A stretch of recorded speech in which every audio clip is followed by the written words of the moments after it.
அனைவருக்கும் வணக்கம். என்னுடைய பெயர் லக்ஷ்மி. நான் பார்க்க சின்ன பொண் மாதிரிதான் இருப்பேன். ஆனா நான் ரோட்ல நடந்து போகும்போது நிறைய பசங்க என்னை பார்த்துட்டு செம பிகர் அப்படின்னு சொல்றது என் காதுல விழுந்திருக்கு. நான் வேலை பார்க்கக்கூடிய இடத்துல ஒருத்தனோட ரொம்ப நெருங்கி பழகுனேன். எனக்கு அவன் ரொம்ப க்ளோஸ் ஃப்ரெண்ட். நான் அவன்கிட்ட நம்பர் எல்லாம் வாங்கி தினமும் பேசுவேன். அவனுக்கு என்னுடைய ரகசியம் எல்லாமே தெரியும். என்னுடைய கஷ்டம் நஷ்டம் எல்லாமே அவனுக்கு தெரியும். ஒரு நாள் நான் என் ஃப்ரெண்ட் கிட்ட நான் ஒருத்தனை லவ் பண்றேன்டா, அவன் என்னை சீக்கிரமாவே ஓடிப்போய் கல்யாணம் பண்ணலாமான்னு கேடறான்டா. நான் என்னடா பண்றது அப்படின்னு சொல்லி அவன்கிட்ட கேட்டேன். அவனும் என்கிட்ட நீ யோசிச்சு ஒரு முடிவு பண்ணுன்னு சொன்னான். நான் அவன்கிட்ட இல்லடா, அவன் ரொம்ப நாளாவே கேட்டுக்கிட்டு இருக்கான். என் கூட குடும்பம் நடத்தணும்னு ஆசைப்படுறான். கணவன் மனைவியா நாங்க 2 பேரும் வாழணும்னு ரொம்ப பிரியப்படுறான். ரொம்ப நாள் வெயிட் பண்ணிட்டேன், பல வருஷமா வெயிட் பண்ணிட்டேன். இனி முடியாது, சீக்கிரமா ஓடி போயிரலாம் அப்படின்னு சொல்றான்டான்னு சொன்னேன். அப்ப நான் அவன்கிட்ட என் கூட படிச்ச பொண்ணுங்க எல்லாம் இப்ப கல்யாணமாகி குழந்தையோட இருக்காங்கடா அப்படின்னு சொன்னேன். அப்ப அவன் உடனே என்கிட்ட கேட்டான், ஏன் உனக்கும் அந்த ஆசை இருக்குதானே?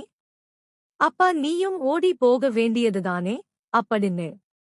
நானும் எனக்கும் அந்த ஆசை இருக்குதா, அதுவும் உண்மைதான் அப்படின்னு சொன்னேன். அப்ப அவன்கிட்ட சரி, ஓடி போகணும்னு முடிவு பண்ணிட்டீங்க, எப்ப ஓடி போக போறீங்கன்னு கேட்டான். நான் அப்ப சொன்னேன், இல்லடா, இன்னும் ஒரு 2 மாசம்தான் நான் இங்க இருப்பேன். அதுக்கப்புறம் நாங்க 2 பேரும் ஓடி போய் கல்யாணம் பண்ணிப்போம் அப்படின்னு. அப்ப உடனே அவன் சரி, வாழ்த்துக்கள், சந்தோஷமா இருங்கன்னு சொன்னான். நான் உடனே அவன்கிட்ட டேய், உனக்கு வருத்தமா இல்லையாடான்னு கேட்டேன். இல்லையே, எனக்கு ஏதும் வருத்தம் இல்லையேன்னு சொன்னான். நான் இல்லடா, எனக்கு ரொம்ப வருத்தமா இருக்கு. உன்னை பிரியக்கூட எனக்கு மனசு இல்லை. நீ என் கூட இருக்கணும் அப்படின்னு சொன்னேன். நான் உன் கூட இருக்கணுமா?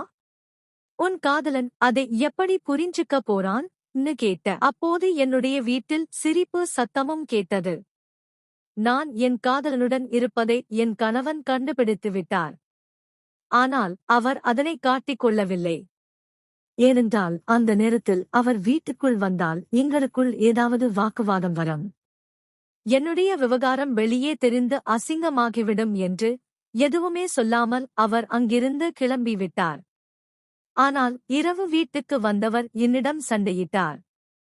நான் வேலைக்கு சென்ற பிறகு யாரோ ஒருவன் இங்கு வருகிறான். நான் வந்து பார்த்தேன், சிரிப்பு சத்தம் கேட்டது என அனைத்து விஷயங்களையும் என்னிடம் சொன்னார்.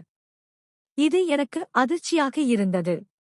அதன் பிறகு யார் அவன், என்ன ஏது என்று என்னிடம் துருவி துருவி விசாரித்தார். அப்போதுதான் நான் என் கள்ளக்காதலை என் கணவனிடம் சொன்னேன். நான் வேலை செய்த இடத்தில் என்னுடன் வேலை செய்பவனோடு ஆரம்பத்தில் பழக்கம் இருந்தது. நாங்கள் நண்பர்களாகத்தான் பழகி வந்தோம். அதன் பிறகு எங்களுக்குள் இப்படி ஒரு தவறான உறவு ஏற்பட்டது. அதனால் நான் அவருடன் தனிமையிலும் இருந்தேன்.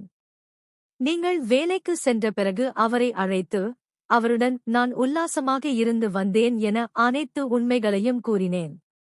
இதைக் கேட்டு என் கணவன் அதிர்ச்சி அடைந்தார். இதுக்குப் புறமும் இந்த தகாத உறவை தொடரக்கூடாது. நமக்கு குழந்தைகள் இருக்கிறார்கள், அவர்களுக்கும் எதிர்காலம் இருக்கிறது என்று என்னை கண்டித்தார். ஆனால் என்னால் என்னுடைய காதலை விட்டு தனிமையில் இருக்க முடியவில்லை. இதை அறிந்த என் கணவன் மீண்டும் என்னிடம் கோபம் கொண்டு என்னுடைய செல்போனையும் பிடுங்கி வைத்துக் கொண்டார்.